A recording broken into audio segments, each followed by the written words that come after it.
¿Qué ha pasado, chavales? Este fin de semana vamos a estar Dani Argo y más gente, montón de vainers de Asturias y de fuera en la Comic Con, en Oviedo, en el Palacio de Congresos, en el Calatrava.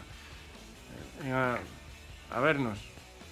Oye, tenéis que venir a vernos hoy. Firmamos algún autógrafo, justificante o parte médico. Venir, hombre, y nos veis. ¿Pero quién te va a ir a ver a ti? Pues bueno, yo qué sé, ¿quién vendrá? Digo yo. No sé.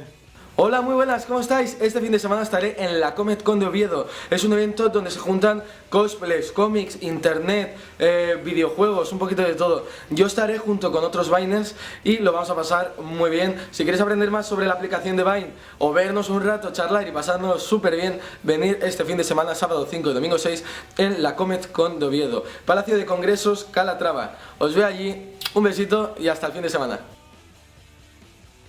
Hola mamá, ¿qué tal? Bien, yo bien, pero un momento, te voy a explicar una cosita muy rápido, ¿vale? Sí, déjame un momento.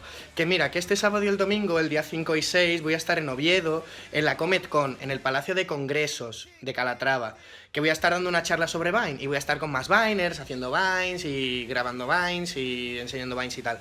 Y que no, tú no puedes venir a verme. Pero a lo mejor la gente que está viendo este vídeo sí, por eso estoy hablando con un mando. Y ya está. Y que os invito a venir y nos vemos allí. I will try you wrong.